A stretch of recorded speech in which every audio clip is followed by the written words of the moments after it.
우리 소중한 나 무한행복 소나무가 해외에서도 인기가 많대요.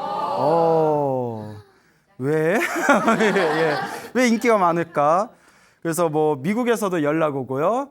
뭐 캐나다에서도 연락 오고, 일본에도 팬이 있고, 중국에도 있고, 그래서 세계로 뻗어가는 소나무입니까?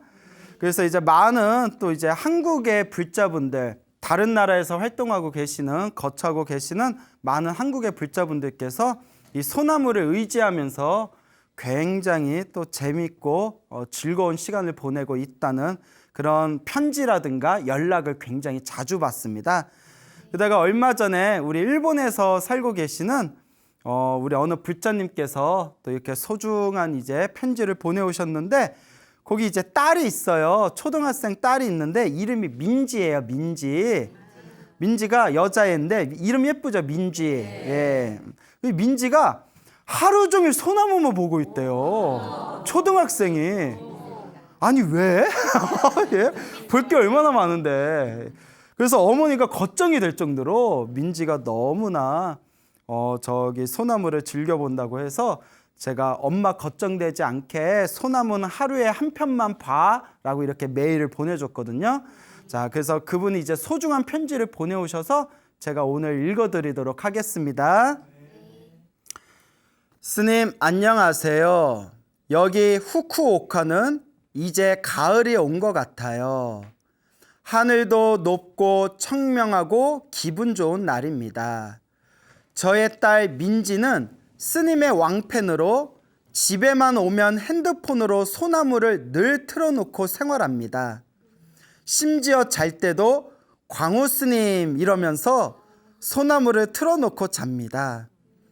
이 정도면 좀 과한 것 같아서 말려야 되나, 아니면 부처님 말씀을 듣는데 놔둬야 되나, 이런 고민 아닌 고민을 하게 됩니다.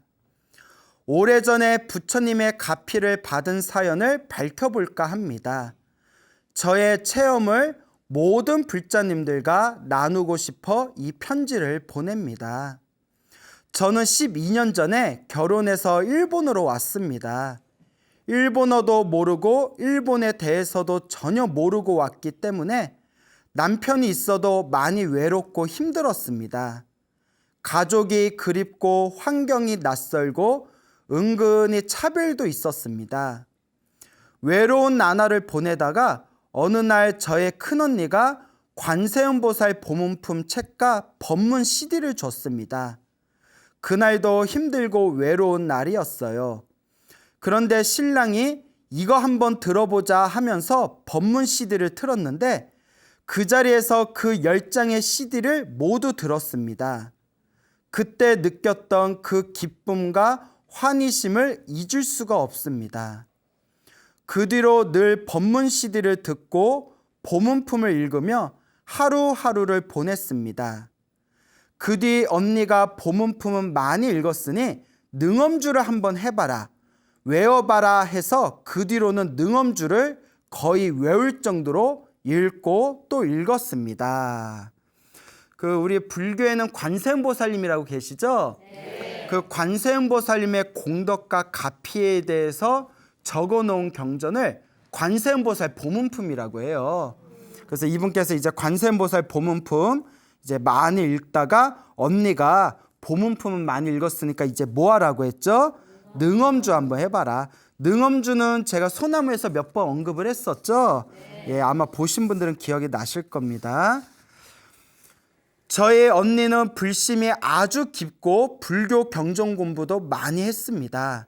그리고 형부는 결혼했을 때부터 불교를 믿으며 원을 세우고 매일 1100배를 8년을 하였습니다. 와, 정말 대단하다. 매일 1100배를 8년을 했대요. 나보다 낫다. 대단한데요? 지금은 한 달에 한 번 사리암에 가서 2200배를 하고 있습니다. 이야. 어느 날에 제가 큰일을 겪게 됩니다. 민지가 유치원에 들어가던 해, 이때까지 민지는 일본어를 전혀 못하던 때입니다. 민지 유치원 용품 구입 때문에 아는 엄마들과 만나서 밥을 먹고 집에 들어가던 중에 평소에 안 그러던 민지가 자꾸 안아달라고 떼를 써서 껴안고 몇 걸음 걷다가 제가 갑자기 쓰러져 버렸습니다. 민지를 안고요. 그 뒤 저는 기억이 끊겼다가 민지 울음소리에 눈을 떴고 저는 계속 찬바닥에 누워 있었습니다. 말도 안 나오고 너무 춥고 눈은 내리고 민지는 울고 조금 있다가 응급차 사이렌 소리가 들렸고 전 병원으로 옮겨졌습니다. 그리고 8시간의 대수술을 받았습니다. 뇌출혈이었습니다. 수술 당일에는 한국에서 오는 비행기가 없었기 때문에 신랑과 딸 민지만이 저의 옆에 있었습니다. 하지만 소식을 들은 한국의 온 가족들이 저를 위해서 모두 기도를 해주었습니다. 큰언니 부부는 바로 절에 달려가 부처님께 매달려서 기도하고 절을 시작했습니다. 기도 중에 큰언니가 이거는 내 기도의 힘만으로는 안 되겠다. 힘을 모아야겠다라고 생각이 들며 가족들이 아는 모든 스님들께 연락을 드리고 기도해달라고 부탁을 올렸습니다. 형부는 절을 하다가 불현듯 불상의 얼굴을 보게 되었는데 처음에는 부처님 얼굴의 반이 검은색으로 보여서 처제가 일어나지 못하려나 하고 걱정스러운 생각이 들며 더 열심히 기도를 한 뒤에 다시 부처님 얼굴을 보니 부처님 얼굴이 환히 빛나는 상으로 보이더랍니다. 그래서 이제 처제는 괜찮겠다라는 생각이 들더랍니다. 그 당시 둘째 언니와 여동생은 교회를 다니는데 언니와 여동생도 교회에 모두 모여 저를 위해서 기도를 했다고 합니다. 정말 고맙고 미안했습니다. 그러니까 절에서는 절에서 또 기도 올리고 교회에서는 또 교회에서 기도 올리고 양다리인가요? 예? 하여튼 좋네요. 이런 게 종교 화합이죠. 수술이 끝나고 의사 선생님 말씀이 정말 어려운 수술이었고 장담은 못하지만 일단 수술은 잘 된 것 같다고 했답니다. 그 뒤 3년의 시간이 흘렀는데 저는 지금 건강히 잘 생활하고 있습니다. 너무 다행이다. 그죠? 보통 뇌출혈로 그렇게 쓰러지면 몇 년이 지나도 몸이 회복되는데 시간이 오래 걸린대요. 근데 지금 아주 건강하시다고 하니까 너무너무 다행입니다. 저는 이 모든 것이 다 부처님의 값이라고 생각합니다. 병원에서도 장담 못하던 힘든 수술을 무사히 잘 끝내고 뇌출혈은 쓰러지고 못 깨어나면 살 수 없다고 하던데 그때 제가 민지의 울음소리에 정신을 차린 것도 다 부처님의 값이라고 생각합니다. 지금도 매일 108배하고 법화경 사경하고 부처님의 법문을 들으면서 하루하루를 감사한 마음으로 살고 있습니다. 외국에서의 힘들고 외로운 생활을 부처님의 법을 만나 행복한 마음으로 살고 있습니다. 더구나 목숨까지 살려주신 부처님의 값이 더 열심히 수행하며 살아가라는 부처님의 뜻이라 생각합니다. 앞으로도 행복하고 공덕을 많이 지으며 살겠습니다. 성불하세요. 감사합니다. 예, 편지 내용 잘 들어보셨죠? 네. 너무 좋죠? 네. 그래서 우리가 이렇게 살아가면서 힘들고 위급하고 답답한 일이 있을 때 우리가 의지할 수 있는 가장 큰 보험이 누구일까요? 바로 불보살님입니다. 그러니까 여러분들도 물론 그럴 일이 생기면 안 되겠지만 언젠가 살아가시면서 힘들고 답답한 그런 절벽 같은 일을 만났을 때 절대 힘들어하거나 서러워하거나 섭섭해하지 마시고 그럴 마음의 기도를 더 많이 하시길 바랍니다. 그래서 이렇게 소중한 또 편지 보내주신 우리 민지 엄마, 우리 보살님 너무 감사드리고요. 그 민지야, 엄마 걱정하니까 소나무 하루에 한 편만 들어라. 네, 그래요. 나중에 2년 되면 한번 보고 싶네요. 자, 그래서 여러분 이와 같이 우리 불자들은 항상 살아가면서 매일매일을 기도로 채워가야 됩니다. 이 기도를 해가면서 복을 짓고 공덕을 짓고 선업을 지으면서 알게 모르게 우리의 이 마음 속에, 우리의 내면 속에 불보살의 가피와 선업의 힘과 그 다음에 공덕의 힘이 끊임없이 자라고 있다는 것을 우리 불자라면 꼭 명심을 하셔야 됩니다. 자, 그동안 소나무를 통해서 정말 기적 같은 가피를 굉장히 많은 불자분들에게 소개를 드렸습니다. 어떤 분께서는 스님, 제가 절에 다니지만 소나무에 나오던 그 내용이 정말 사실입니까? 라고 물어보시는 분도 계셨고, 또 어느 불자분들께서는 스님, 저도 그런 경험을 했습니다. 제가 경험을 했기 때문에 저는 스님의 소나무의 법문을 조금 더 의심하지 않습니다 라고 말씀해 주시던 그런 불자님도 계셨습니다. 네, 우리 이 소나무를 보시는 불자님들께서 꼭 명심하셨으면 하는 바람이 있습니다. 제가 그동안 소나무를 통해서 가피 이야기를 많이 했죠. 이 불보살의 은혜를 받는 그런 신비한 기적과도 같은 가피 이야기를 많이 했는데, 네, 여러분, 불교의 진정한 가피는 내 마음이 닦여지는 거예요. 뭐 하늘에서 뭐 꽃비가 내린다거나, 저기 땅에서 뭐 황금 연못이 생긴다거나, 뭐 꿈에서 부처님 꿈을 꾸고 나서 뭐 내 소원이 성취됐다거나, 물론 그런 일이 생길 수도 있지만 사실 그건 중요한 게 아닙니다. 부처님의 깨달음의 진정한 의미와 뜻은 마음 공부예요. 뭐라고요? 마음 공부입니다. 그리고 진정한 가피는 내 마음이 편안해지는 거예요. 내 마음이 닦여지고 내 마음의 집착이 사라지고 언제 어느 때나 내 마음이 편안해지는 것, 그것이 바로 부처님의 진정한 가피입니다. 솔직히 여러분들에게 말씀드리자면 분명히 내 삶에 힘들고 괴롭고 위급한 일이 있을 때 기도하면 정말 효과가 있습니다. 정말 있다니까요. 목숨 걸고 한번 간절하게 해보세요. 목숨을 안 걸어서 그런 거예요. 정말 목숨 걸고 간절하게 해보세요. 목숨 걸고 간절하게 했다가 죽었다, 뭐 그 말 수 없고요. 정말 간절하게 기도하면 효과가 있습니다. 그런데 내 개인적인 소원들 있죠. 내 개인적인 소원들은 기도를 해도 안 되는 건 안 되는 게 있더라고요. 그게 참 신기하죠. 분명히 부처님의 기도의 가피는 있고 그것을 체험하신 분들이 부지기수로 많은데, 그런데 개인적인 소원 중에서는 아무리 기도해도 안 되는 게 있긴 있어요. 그래서 저 같은 경우에도 제가 기도를 해가지고 엄청나게 큰 가피를 받은 게 있거든요.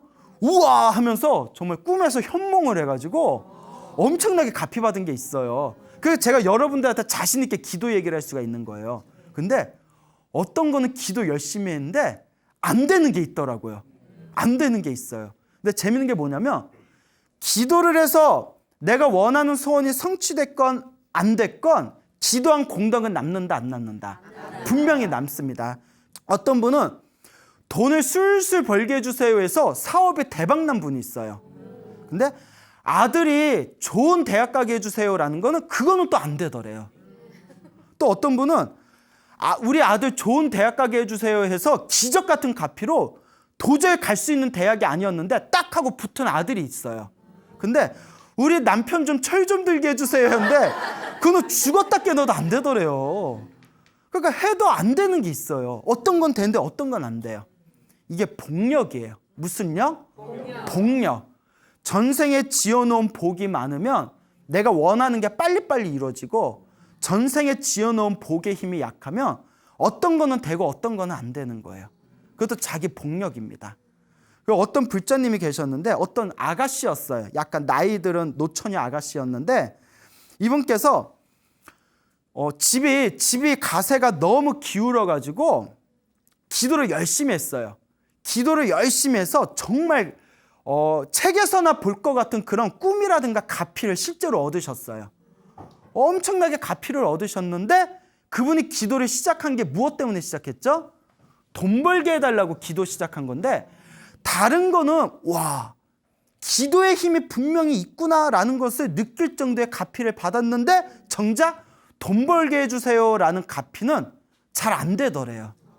그 얘기를 저한테 직접 하더라고요. 선생님, 그거는 왜 안 될까요? 전생에 돈과 관련돼서 보살님이 큰 업보를 지었나 봅니다.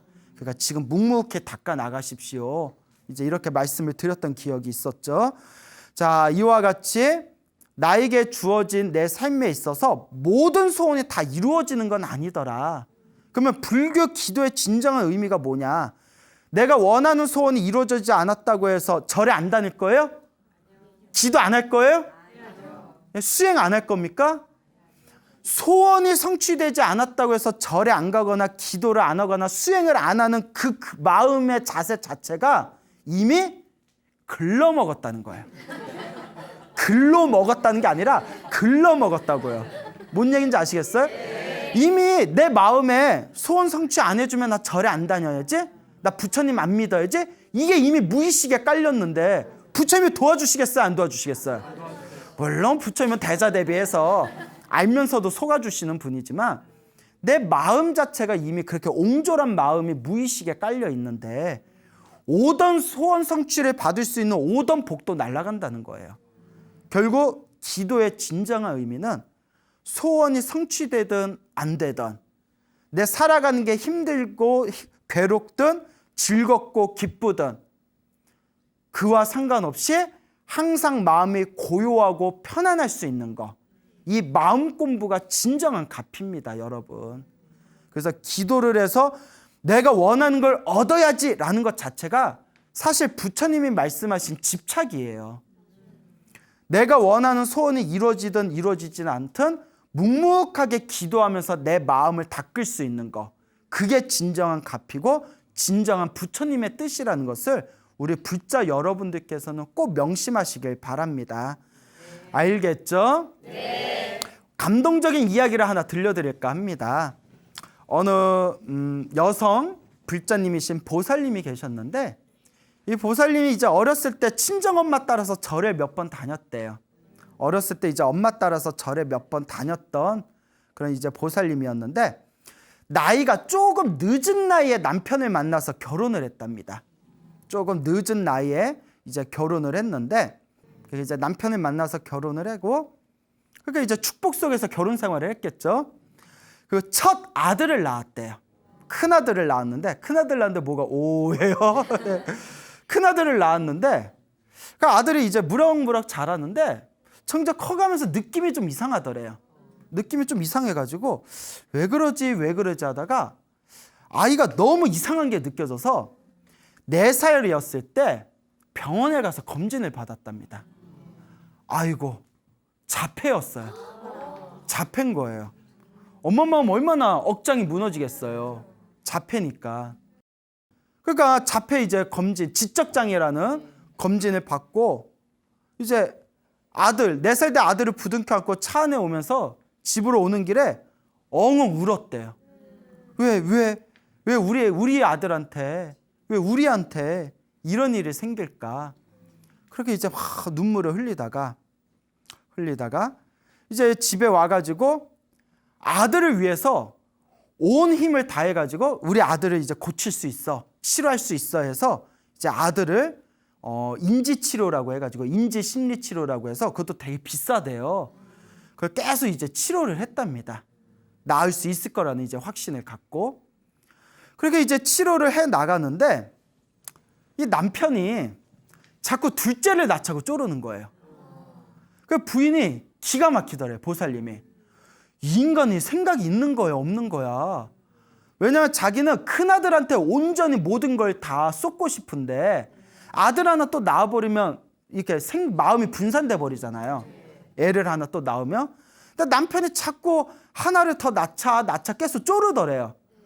그러다가 이제 시댁에서도 그 얘기하고 친정집에서도 아마 어른들 생각은 그런 것 같아요. 큰아들이 조금 이제 마음의 병이 있으니까 그래도 또 이제 건강한 애 하나 또 낳는 게 낫지 않겠냐. 아마 그런 게 좀 있었겠죠. 그래서 남편하고 더 이상 말싸움하기가 싫어가지고 둘째를 낳았대요. 둘째를 딱 낳고 봤더니 이제 또 둘째도 아들이었어요. 건강한 아들을 낳았어요. 그런데 여러분, 사람의 인생이라는 게 그런 것 같아요. 어떤 사람은 하는 일마다 잘 풀려요. 짜증나죠. 하는 일마다 잘 풀러. 예? 하는 일마다. 근데 어떤 사람들은 하는 일마다 꼬이는 사람들이 있어요. 안 좋은 일이 생기면 거기서 멈춘 게 아니라 계속 연달아서 안 좋은 일이 생기는 사람들이 있습니다. 이것도 누가 지은 업이다? 내가 지은 업이라는 거예요. 참 이 업보가 너무 무섭죠. 인연법이라는 게 참 무섭습니다. 어떤 일이 생겼냐면 둘째 아들을 낳고 한 6개월 정도 지났을 때 남편이 운영하던 공장을 문을 닫았대요. 그 남편이 순식간에 졸지에 백수가 된 거예요. 그래서 남편이 이제 집에서 그 몇 개월 동안 이제 있으면서 이 부인이 큰아들 치료해야 되는데 큰아들 치료해야 되지. 둘째 아들 이제 육아 자기가 또 맡고 있지. 또 남편이 지금 백수가 됐으니까 생업을 책임져야지. 그 큰아들 심리치료하는데 돈도 엄청 많이 들지. 너무 지치더래요. 너무 지쳐버리니까 자꾸 남편하고 말싸움을 하게 되더래요. 그리고 절대 해서는 안 될 짓을 또 했대요. 아이들 앞에서 막 큰 소리로 화를 낸 거예요. 여러분 그 애들 정서에 굉장히 안 좋습니다. 여러분 우리 윗세대 어른들은 뭐 애들 앞에서도 막 부부싸움하고 뭐 그런 세대가 있었지만 지금은 이제 우리 배울 만큼 배웠지 않습니까? 절대 애들 앞에서는 큰 소리 내면 안 돼요. 정말 그거는 아이들 앞에서는 절대 큰 소리를 내면 절대 안 된다는 걸 꼭 명심하시기 바라고요. 그러니까 이제 아이들 앞에서도 막 말싸움도 크게 벌이고 하다가 그렇게 시간이 지나면서 너무너무 지쳐오더래요. 너무너무 지쳐오고 막 잠도 안 오고 가슴도 콩닥이고 너무 지쳐가지고 완전히 쓰러져 버렸대요. 우리가 이걸 전문 용어로 번아웃이라고 하거든요. 그러니까 몸과 마음이 완전히 소지된 거예요. 왜 영어 써서 깜짝 놀랐어요? 왜 웃어? 비웃어? 그래서 번아웃이라고 해요. 완전히 몸과 마음이 완전히 재가 된 것처럼 몸에 이제 무기력증에 빠지는 현상인데 그래서 이러다가 나 죽겠다 싶어가지고 병원에 갔답니다. 병원에 갔더니 의사 선생님이 우울증 약하고 수면제를 처방해 주더래요. 이건 마음의 병이다. 잠을 못 자니까 수면제 처방해주고 계속 마음이 불안하니까 우울증 약을 처방해 주더랍니다. 근데 여러분 수면제도 그렇지만 우울증 약이 여러분 좀 우울증이 있으면 먹긴 먹어야 돼요. 요새 약이 많이 좋아졌어요. 먹긴 먹어야 되는데 그 우울증 약이나 정신질환제가 단점이 몸에 힘이 빠진대요. 그런 얘기 들어보셨나요? 몸에 힘이 쭉 빠져서 이렇게 일상생활하기가 좀 힘들 정도래요. 제가 직접 들어본 바에 의하면. 그래서 좀 적당히 먹는 건 괜찮은데 이렇게 먹으면 머리도 좀 멍하고 근데 이 보살님이 가뜩이나 지쳐 있는데 이제 약까지 먹어서 그런지 자리에 누워서 일어나질 못했대요. 그러니까 일어나질 못하는 거예요. 어느 정도로 심했냐면 화장실을 가야 되는데 화장실 가려고 일어나는 게 너무 힘들어서 누워서 그냥 옷에다 싸버린 적도 있었대요. 그러니까 손끝 하나 까딱할 수가 없더래요. 이거 진짜 심각한 거죠. 여보 얼마나 심각하면 소변을 봐야 되는데 일어나지 못하고 옷에다 싸버렸대잖아요. 그러니까 애도 둘이 있는데 집안일이 어떻게 되겠어요. 집안일이 완전히 난리가 났겠죠.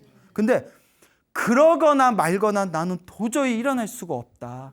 그러니까 이대로 그냥 먼지가 돼서 사라지고 싶다. 그러니까 완전히 몸과 마음에 완전히 상처받아서 힘들고 괴로워서 완전히 지쳐서 쓰러져 버린 거예요. 이렇게 몇 개월의 시간이 지납니다. 꽤 긴 시간이 지났죠. 밥도 제대로 안 먹으니까 막 삐쩍삐쩍 마르고.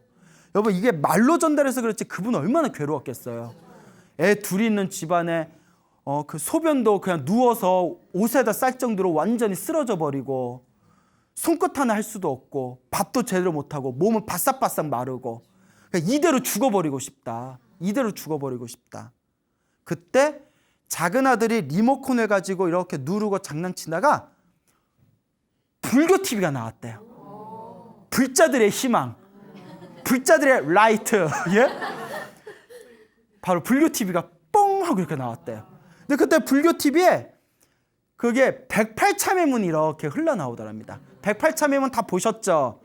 안 봤구나. 불교 TV에 108참회문에 얼마나 시청률이 높은데 108참회문에 108번 절하면서 잘못했습니다, 참회합니다는 자기를 반성하는 문구를 외우면서 절하는 108참회문이 있어요. 그 영상이 딱 떠오르면서 TV 자막에 108참회 자막이 이렇게 흘러가는데 그걸 보니까 어렸을 때 엄마 따라서 절에 다닌 기억이 있잖아요. 그래서 그걸 이렇게 가만히 보고 있으니까 저기 하나하나 화를 내서 잘못했습니다. 다른 사람 것을 탐내서 잘못했습니다. 어리석게 살아서 잘못했습니다는 108문구 하나하나가 자기 얘기를 하고 있더래요. 여러분, 근데 이게 성근이에요. 이게 뭐라고요? 성근. 이게 전생에 지은 복입니다. 전생에 지어놓은 성근이나 복이 없는 사람은 야야야 채널 돌려 정신사납게 저거 뭐야 이런다니까요.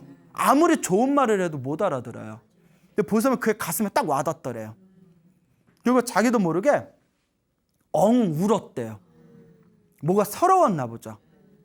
엉엉 울면서 마음속으로 빌었대요. 부처님, 부처님, 저를 위해서가 아니라 우리 불쌍한 아이들을 위해서라도 제발 저에게 힘을 주세요. 제발 저에게 기회를 주세요. 우리 아이들, 불쌍한 아이들을 위해서라도 제발 저에게 힘을 주세요 하고 마음으로 간절하게 빌었대요. 그렇게 이제 또 얼마의 시간이 지나요. 근데 그 간절한, 울면서 기도했던 그 간절한 기도가 통했나 봐요. 귀인을 만나게 됩니다. 누구를 만난다? 귀 있는 사람? 아니요. 귀한 사람을 만나게 돼요. 그래서 우리가 가끔 뭐 불자들이 어디 뭐 이렇게 사주팔자 같은 거 보면 동방에서 귀인을 만나겠어 뭐 이런 거 있잖아요. 그러면 어디를 기준으로 동쪽이야? 예? 그래서 귀인을 만난다 그런 거 있잖아요. 저도 이제 심심풀이로 뭐 봐주시면 저도 귀인을 만난다 이런 게 있대요. 예. 딱히 잘 모르겠던데 예. 저의 귀인은 여러분들이죠. 예. 짜증. 마음이 없는 말 하려니까 예, 우쩍한 말이고요. 예, 거짓말해서 미안해요. 귀인을 만나게 됩니다. 큰아들이 초등학교 3학년이었는데 전화가 온 거예요. 학교에서 선생님한테. 어머님 잠깐 학교에 내일 오실 수 있겠습니까? 아이 문제도 그렇고 상담 좀 하고 싶습니다. 그러니까 아이고 올 게 왔구나. 근데 학교 선생님이 아들 때문에 보자는데 어떡해요? 정말 온몸에 힘을 쥐어짜가지고 겨우 일어났대요. 그 정도 몸 상태가 안 좋았나 봐요. 겨우 비틀비틀 일어나가지고 대충 이렇게 이제 몸을 이제 추스린 뒤에 이제 학교 선생님을 만나러 갑니다. 선생님을 딱 만났는데 선생님의 표정이 이제 어안이 벙벙한 표정이 짓겠죠. 이거 어머님이 왜 이러나 상태가. 이런저런 얘기하다가 어머니 어떻게 편안하세요? 괜찮으세요? 사는 게 행복하세요? 이렇게 했더니 예 하면서 웃었는데 그 선생님이 하신 말씀이 정말 피죽도 못 먹어서 삐쩍 말라가지고 예 행복합니다 하면서 웃는 모습이 그렇게 처량하고 슬퍼 보이더래요. 그래서 선생님 가슴에도 몫이 박힌 거예요. 너무 불쌍한 거예요. 있잖아요. 삐쩍 마르고 그런 슬픔이 가득한 사람이 웃을 때 그 처량한 웃음 있잖아요. 예 이러니까 어머니 이 아들이 문제가 아니라 우리 어머님이 공부 좀 하셔야겠다고 혹시 종교가 있습니까? 이러더래요. 종교가 있냐고 해서 그냥 친정 엄마 따라서 절에 좀 다녔습니다 하니까 그러십니까? 어머니 내일 학교에 좀 한번 더 오십시오 이랬대요. 내일 학교에 좀 한번 더 오십시오. 제가 좀 드릴 게 있습니다. 그러니까 요 보살님이 웃으면 스님이 아니라 선생님 미안해요. 이게 직업병인가 봐요. 선생님 제 몸이 제 몸이 아니에요. 저 오늘도 억지로 나왔어요. 저 내일은 저 장담할 수 없습니다. 선생님 미안한데 저는 내일 못 나올 것 같아요. 저 너무 힘들어요 하니까 선생님이 그러더래요. 어머니 제가 어머니를 위해서 오늘 부처님께 제가 기도드리겠습니다. 선생님이 학교 선생님이 어머니를 위해서 부처님을 위해서 기도드릴 테니까 내일 꼭 만나야 됩니다. 내일 꼭 나와 주십시오 라고 했대요. 그래서 일단 알겠다고 얘기를 하고 학교 밖을 나왔는데 눈물이 펑펑 쏟아지더래요. 너무 감동받아서. 세상에 어느 누가 자기한테 기도해 주겠다고. 그것도 학교 선생님이. 그 예전에 우리 지금이야 많이 좋아졌겠지만 옛날 몇십 년 전에는 그 학교 선생님 중에서도 이상한 사람들이 많았잖아요. 예? 막 그 별의별 더러운 얘기도 많잖아요. 요 방송이라서 말 못하겠고. 근데 학교 선생님이 학부모를 위해서 부처님께 기도해 주겠다고 하니까 얼마나 감동받았겠어요. 참 그 훌륭한 선생님들이 계세요. 그래서 그 다음날 이제 선생님을 딱 만나러 갔는데 선생님이 이렇게 책상에 앉아서 이렇게 뭘 읽고 계시더래요. 뭘 보시나 이렇게 봤더니 금강경을 읽고 계시더래요. 금강경을. 학교 선생님이 불자였나 봐요. 어머니 오셨어요 이러면서 선생님이 하는 얘기가 자기는 매일매일 금강경을 조금이라도 매일매일 읽고 있다. 또 아이들 때문에 힘들고 감정 조절이 안 될 때에도 항상 금강경을 읽으면서 마음을 조절한다. 마음 공부를 하고 있다 하면서 그 보살님한테 어머니 이거 꼭 읽어보세요 하면서 금강경하고 염주를 선물로 이렇게 주더래요. 기도하는 방법 가르쳐주면서 꼭 읽어보세요. 분명히 부처님 가피가 함께 할 겁니다. 꼭 읽어보십시오. 알겠다고 하고 이렇게 이제 가져와서 집에 왔는데 자 이제 이게 성근이에요. 이게 뭐라고요? 착한 뿌리. 전생에 복이 있는 거예요. 전생에 복이었고 성근이었고 업보가 두꺼운 사람들은 금강경 맨날 줘도 읽는다 안 읽는다? 안 읽어요. 에이 뭐야? 이렇게 보죠. 근데 그걸 선생님이 읽어보라니까 또 자기가 이제 전생에 이 부처님법하고 인연이 있었는지 그 자리에서 한글로 된 금강경을 그 자리에서 2시간 동안 읽었대요. 다. 한 번 읽는데 이제 2시간 동안 계속 천천히 읽었대요. 무슨 말인지 모르지만 하여튼 끝까지 음미하면서 읽었대요. 억지로 다 2시간 동안 읽고 나니까 놀랍게도 몸이 개운하더래요. 그 마음이 좀 편안하더래요. 일어나지 못해서 소변도 누워서 옷에다 쌌던 양반에 금강경 2시간 딱 읽고 나니까 몸이 좀 개운한 느낌이 들면서 집안 꼴을 보니까 개판인 거예요. 어머 개가 왔다 갔나? 집안 싹 청소했대요. 그렇게 하루 지나고 이틀 지나고 3일이 지났을 때 매일매일 금강경을 읽었대요. 금강경 읽은 지 딱 3일 됐을 때 수면제 약을 끊었대요. 3일 만에 잠이 솔솔 오더래요. 수면제를 먹어도 오지 않던 잠이 솔솔 잠이 오더랍니다. 그래서 너무 놀라서 선생님한테 전화했대요. 선생님, 제가 수면제를 지금 안 먹어도 잠이 옵니다. 그 마음이 너무 편안해지고 몸도 뭐 이렇게 기운이 살아난 것 같습니다. 무슨 금강경이 녹용이야? 금강경 읽었다고 무슨 홍삼이야? 금강경 읽었다고? 예? 그러니까 선생님이 오히려 자기 일처럼 기뻐하면서 부처님 가피입니다. 어머니 계속 기도하세요. 부처님 가피가 함께 할 겁니다. 그래서 그날 이후로 정말 뭐가 있나 보다. 근데 여러분 금강경 3일 읽고 그렇게 효과 보는 거는 그분이 그래도 전생에 뭐가 있는 거다?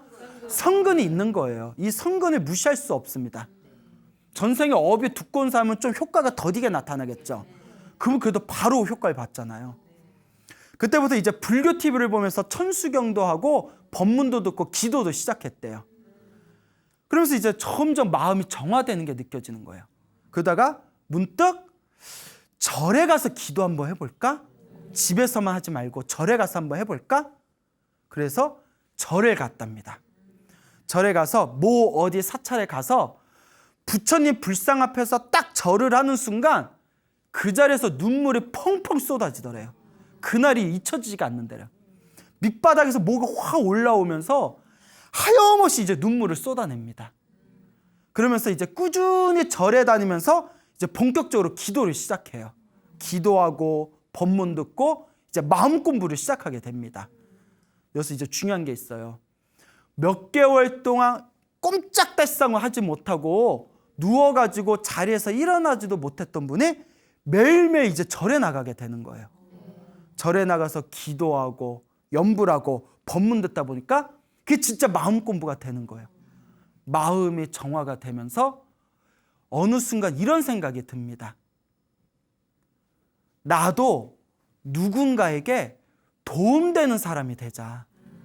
나도 누군가에게 도움이 되는 사람이 되자. 그래서 절에서 운영하는 봉사활동 단체에 들어갔대요.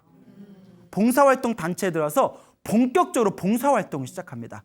무료급식도 해주고 요양원에 가서 봉사도 하고, 그렇게 이제 계속 이제 봉사활동을 하면서 마음에 점점 잔잔한 변화가 오더니, 그렇게 남편 꼴 보기가 싫었는데 갑자기 남편을 보면서 이런 생각이 들더래요. 남편도 나 때문에 많이 참으면서 살았겠구나. 남편도 내가 얼마나 미웠을까. 하지만 자식 때문에 참고 나랑 살아준 거겠구나. 우리 남편도 얼마나 고생 많이 했을까라는 생각이 울컥 들더니 가서 남편의 손을 잡고 진심으로 여보, 그동안 미안해. 정말 미안해. 나 용서해줘 하는 순간 남편이 눈물 콧물 흘리면서 둘이 부둥켜 안고 엉엉 울었대요. 남들이 들으면 어디 집문서 사기당한 줄 알았을 거야. 그러면서 정말 남편하고 사이가 좋아졌답니다. 이게 마음 공부의 힘이에요. 그러다가 가슴이 뜨끔뜨끔해가지고 왜 이렇게 가슴이 이상하지? 하고 병원에 갔더니 유방암이었던 거예요. 한참 좋은 일이 생길 때 유방암에. 그래서 6시간 동안 유방암 수술을 마쳤답니다. 자, 여기서 중요한 거. 선생님, 그렇게 기도를 열심히 했는데 왜 유방암에 걸렸을까요? 이것도 다 누구 업이다? 내 업이라는 거예요. 내가 지은 업은 누가 받는다? 단, 크게 받을 거 어떻게 받는다? 작게 받는다. 어떻게 보면 더 큰 상황이 생길 수 있었던 걸 유방암을 빨리 발견해서 오히려 빨리 치료한 것도 있을 거예요. 유방암 수술을 받으면서 병원에서 몇 개월 동안 누워있으면서 치료가 좀 길어졌나 봐요. 그 속에서 스스로를 돌아보고 그 어느 때보다도 기도를 더 열심히 했답니다. 그리고 몇 개월이 지난 뒤에 딱 집에 왔을 때 큰아들 작은아들이 이렇게 자고 있더래요. 얼마나 예뻐요. 아기가 자고 있으니까. 그리고 딱 애들을 보는 순간 마음에서 이런 마음이 생기더랍니다. 큰아들을 향해서. 그동안 자기는 큰아들이 짐이라고 생각했었나 봐요. 짐이라고 생각했던 큰아들을 보면서 고맙다 아들아. 네가 이제 보니까 네가 나 마음 공부시키려고 와줬구나. 내 마음을 공부시키려고 네가 나한테 와준 거였구나. 너 아니었으면 내가 얼마나 어리석은 삶을 살았겠니. 고맙다. 너 덕분이다. 나한테 와줘서 고맙다라는 마음이 진심으로 밑바닥에서 올라오더랍니다. 그리고 지금 너무나 가정이 편안하대요. 남편이 시댁이나 친정댁에 가면 항상 자랑한대요. 갈수록 집안이 점점 좋게 변하고 있다고. 너무나 집안이 너무 좋아지고 있다고. 그래서 이 보살님이 하시는 말씀이 자기가 이렇게 경험한 자기의 긍정적인 이 모든 변화, 이 기적 같은 마음의 긍정적인 변화가 모두 불보살님의 값이다. 그래서 지금도 부처님의 은혜 갚는 마음으로 살아가고 있답니다. 여러분, 이게 진짜 값이에요. 꿈에서 희한한 꿈 꾸고 무슨 소원 성취되고, 예? 라면 먹으러 갔다가 쌀밥 얻어먹고, 뭐 이게 가피가 아니에요. 이런 건 진정한 가피가 아닙니다. 이건 그림자예요. 불교에서 말하는 진정한 가피는 무엇이다? 마음 공부예요. 내 마음이 변화되는 거. 여러분, 인생사 살다 보면 좋은 일 생길 수도 있고 나쁜 일 생길 수도 있습니다. 좋은 일은 좋은 일대로 좋고 나쁜 일은 나쁜 일대로 내 마음의 공부로 삼아서 더 발전하는 내 마음의 수행의 숙제로 삼아야 됩니다. 그것이 바로 진정한 가피다라는 것을 꼭 명심하시기 바랍니다. 알겠죠? 네. 근데 여러분, 지금 이 순간 힘들고 괴롭고 답답한 일이 있을 때 주저하지 마세요. 지금부터라도 부처님을 의지하고 부처님의 가르침을 의지하고 부처님의 법문을 의지하고 그 제발 신기하고 특이한 거에 집착하지 마세요. 제발 좀 꿈에 좀 집착하지 말고 신기하고 특이한 거에 집착하지 마세요. 근데 내가 좀 미안해요. 내가 소나무에서 그런 얘기를 하도 많이 해가지고. 근데 여러분들이 속을까 봐 제가 항상 마지막에 하는 얘기 있잖아요. 뭐 하지 말아라? 집착하지 말아라. 가장 중요한 것은 내 마음 공부가 가장 중요하고 내 마음의 변화가 가장 소중한 값이라는 것을 우리 불자분들께서는 꼭 명심하시길 바랍니다. 여러분, 행복해지고 싶습니까? 행복한 삶을 창조하고 싶습니까? 복을 지으십시오. 선업을 지으십시오. 공덕을 쌓으십시오. 복과 선업과 공덕의 힘이 여러분들을 진정한 행복의 길로 이끌어 줄 것입니다. 오늘 여기서 마치겠습니다. 소중한 나 무한 행복.